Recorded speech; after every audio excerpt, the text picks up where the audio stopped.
is killing tech. I must confess, they still believe. When prophets die, they will lose their minds. Give me AI. Pump the bubble one more time. That's right. And if you want all of the bloopers, I'm going to leave them at the end of this video. But for now, let's get into this. Palantir just posted the best earnings in its 23-year history. Revenue up 93%, profit margins that most software companies would sacrifice a limb for. The stock jumped nearly 30% in a single session, triggering a $3 billion short squeeze, and CEO Alex Karp's net worth surged $3.1 billion in a day, which is, I guess, a pretty decent daily rate for a self-proclaimed eccentric philosopher whose primary contribution to human progress is building a high-tech surveillance engine to track people down for the government. If you're reading the headlines only, this looks like vindication. The man who went on CNBC and called the entire AI industry effing insane in what I previously described as having the distinct energy of a man trying to explain quantum physics while actively being hunted by bees has apparently been proven right.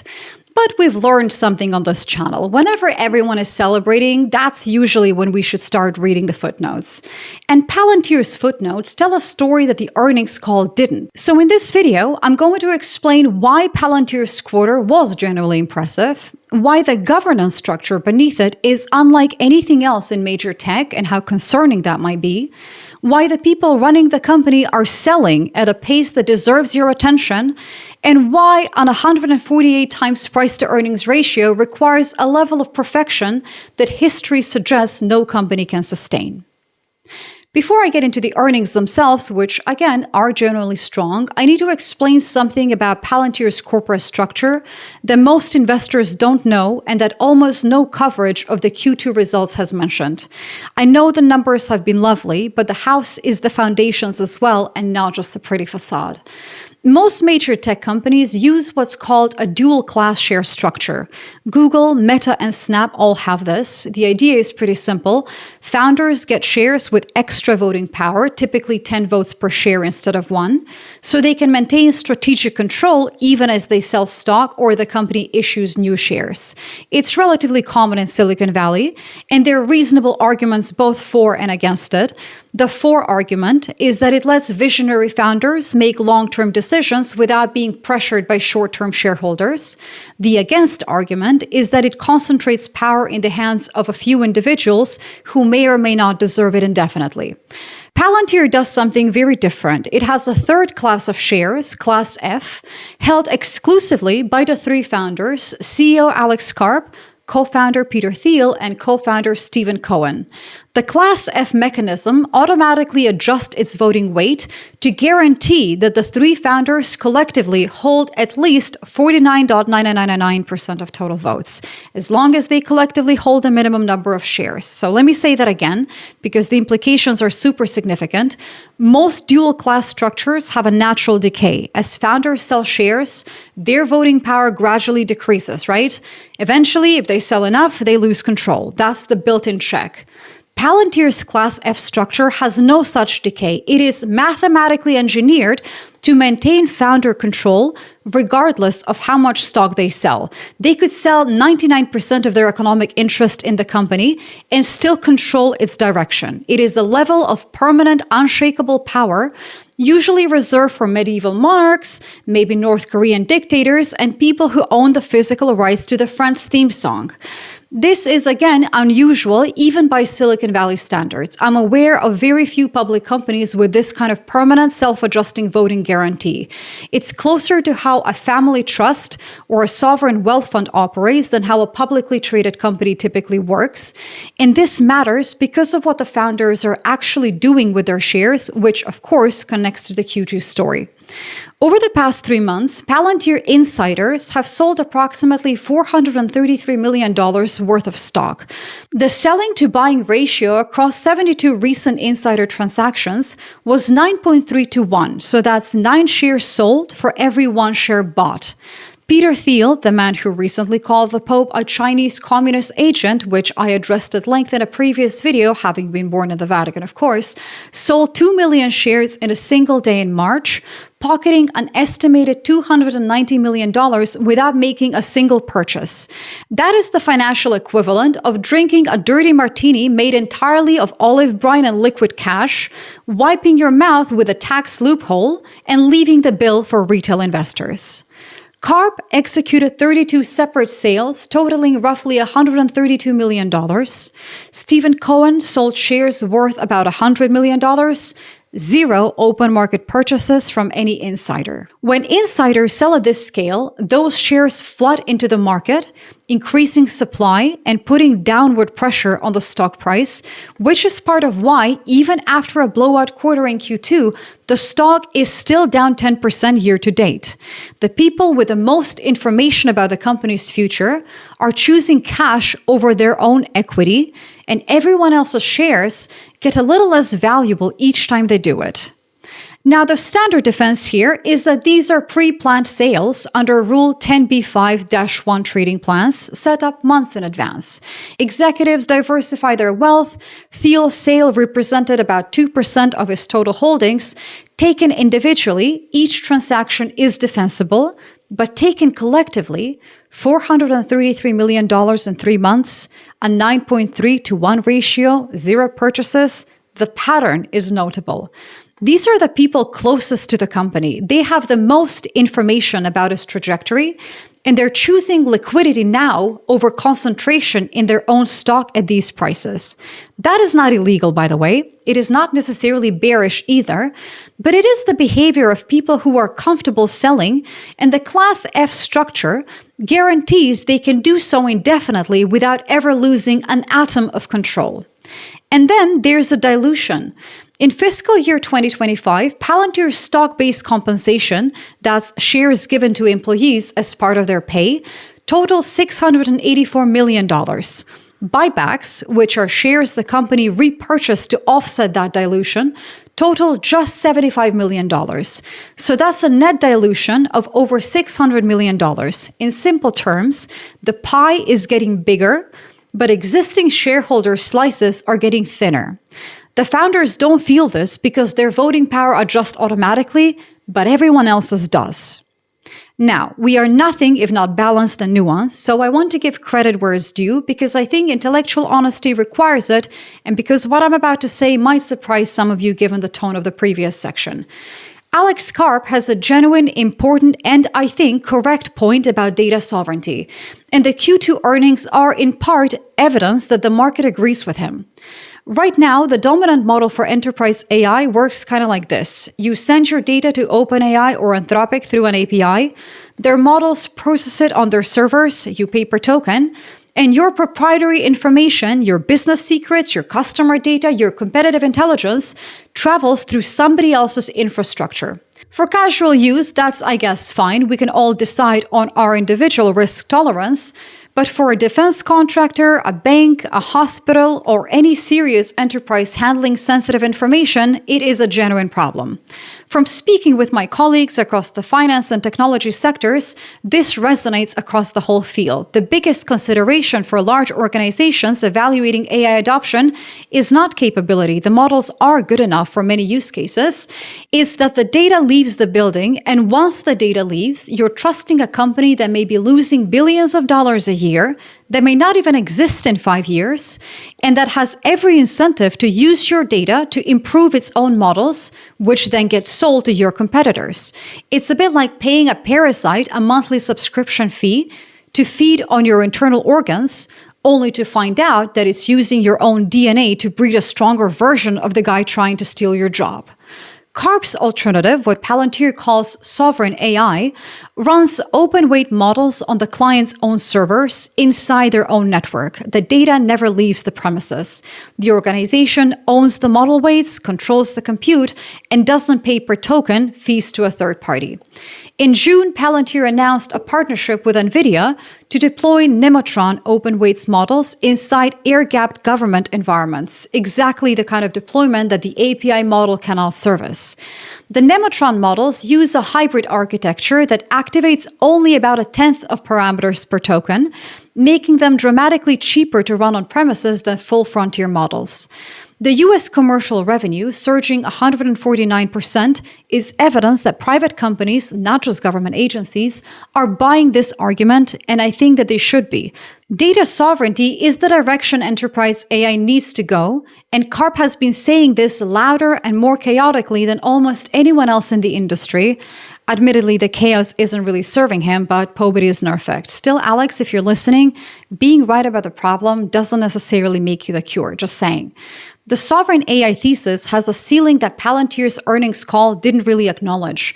If OpenAI and Anthropic race to the bottom on enterprise pricing, which they're actively doing, the cost arbitrage of running your own models narrows. Token costs are crashing, and Palantir's minuscule sales team narrative, I'm talking about Karp bragging about having fewer salespeople than almost any company this size, works when you're selling to governments who already know you. It's a very different proposition in commercial markets when you're competing with Microsoft, Google, and AWS, all of whom have their own sovereign and on-premises offerings and considerably more commercial sales infrastructure. Then there's the political risk, of course. Palantir's government business, which still accounts for roughly half of total revenue, depends on contracts with the Department of Defense and intelligence agencies. The DoD and DOGE have already collectively reduced $800 million in spending. Karp says meritocracy favors him, that Palantir's products are so good that budget cuts will hurt competitors more. But that's the kind of thing you say right until you lose the contract, no? And the political entanglement cuts both ways. Thiel bankrolled J.D. Vance's political career. Palantir has deep proximity to the current administration, and 13 former employees publicly criticized the company's direction in early 2026. Political relationships are assets in one administration and liabilities in the next. And there's a scalability question buried in the business model here. Palantir's approach involves sending forward-deployed engineers to sit inside client operations, custom building the integration, making themselves indispensable. It's less like buying a software package and more like adopting a team of very expensive, highly stressed engineers who move into your spare bedroom and refuse to leave until you reconfigure your entire network architecture. That is very sticky business. Once Palantir is embedded, it's very hard to rip it out. But it doesn't scale like software. It scales like Accenture, and Accenture, for all its success, doesn't trade at a bazillion times earnings. But whether Palantir scales like software or like consulting, one thing Karp is undeniably right about is that enterprises have real, unglamorous technical problems that general-purpose AI alone cannot solve, and few things in technology are less glamorous than dealing with legacy code. Some technology projects get delayed for months. Legacy system migrations can be delayed for entire geological eras. Everyone knows the system needs to be modernized, but nobody wants to be responsible for touching the ancient monolith and accidentally discovering that payroll depends on one undocumented method written back in 2012. And this is where general-purpose LLMs tend to kind of hit their limits. They can help rewrite a function or explain a strange block of code, but moving from .NET 4.5 to .NET 10, rebuilding web forms in React, or replacing a monolith with modular architecture requires understanding the entire system. Morph from ModelCode.ai is the world's leading generative AI platform built specifically for legacy code modernization. It analyzes and maps the codebase, creates a modernization plan, executes and tests the work, and lets you approve every step before anything reaches production. ModelCode.ai customers report turning modernization projects that might have taken years into work completed in months, weeks, or even less. You can sign up and analyze your codebase completely free with no payment or subscription required. Morph gives you a real-time cost estimate before any work begins, and you only pay if you approve the modernization and the previewed price. Visit modelco.ai/morph, that's MORPH, and use code HOUSEOFL. Every user receives 40,000 free credits each month, and my audience gets an additional 20,000 every month for the first year. That's 60,000 free credits per month, unlocking nearly $10,000 of real-world value completely free just for using my link. Anyway, back to a codebase that nobody wants to touch, by which I mean Palantir's share structure. 148 is a very special number for this video, partly because 148 is the exact number of times a hummingbird's heart beat in the time it took me to say this, but also because Palantir currently trades at approximately 148 times trailing earnings. This, I think, is closer to a collective religious belief than an actual valuation metric.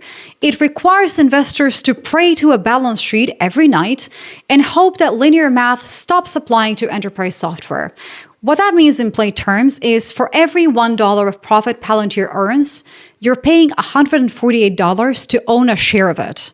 For comparison, NVIDIA, the company that built the AI era and whose chips power nearly every data center on this planet, trades at roughly 33 times earnings. Apple trades at about 30. Palantir's multiple is more than 4 times NVIDIA's.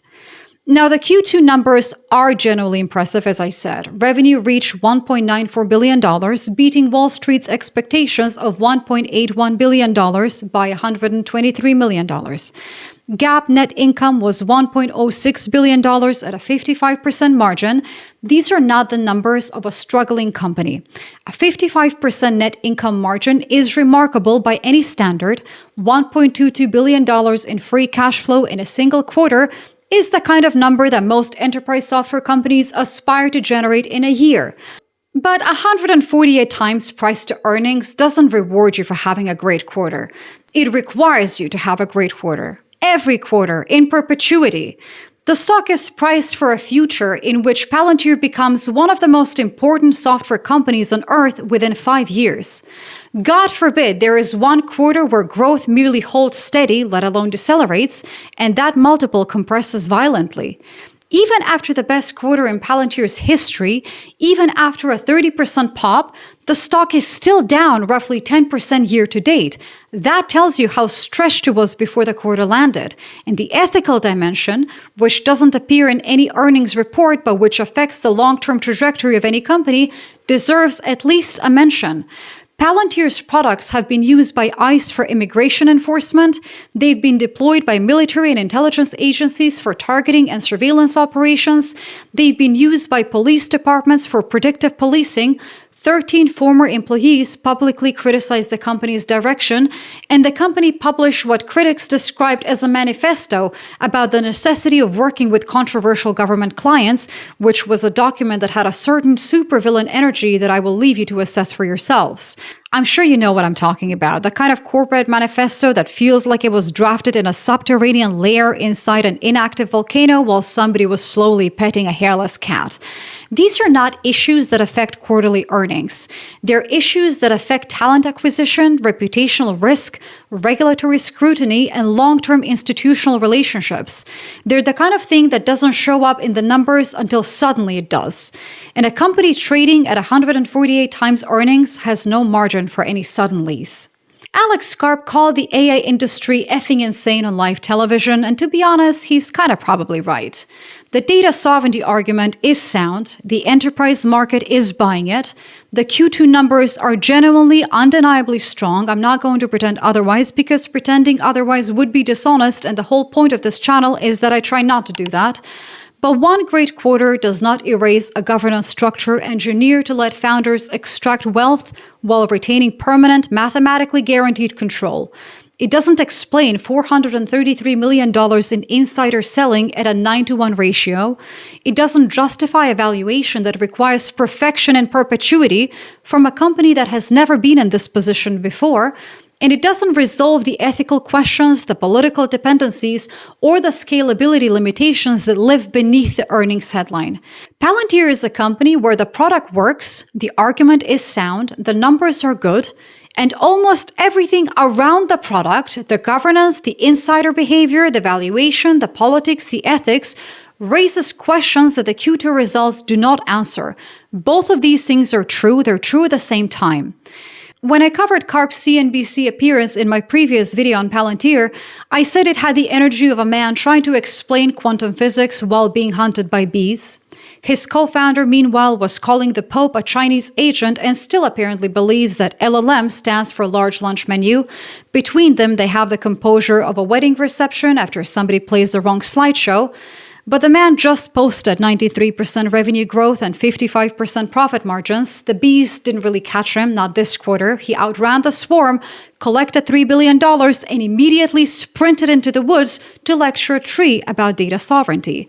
Whether the bees catch him next quarter, that is a question I will leave for you guys. As always, make up your own minds. Or, maybe Oracle can lend us that beautiful crystal orb so we can all have a glass into the future. If you want to understand the broader pattern of how AI company valuations are correcting across the industry and why the Magnificent Seven have been declared dead as a construct, I cover that in another video that I'm going to link down below. Thank you so much for watching. I'm going to see you in the next one, but now enjoy the bloopers. AI! Give me AI! Give me one more time! Oh, no, I'm never going to get that one. That's crazy. Okay, I need to be a lot louder if this is going to happen. Yikes, do I have voice left?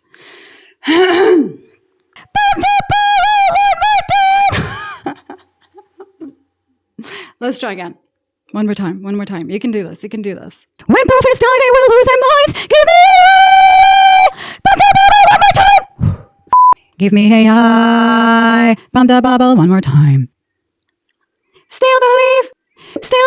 When prophets die, they will lose their minds. Give me AI. Bump that bubble one more time. I think we're done.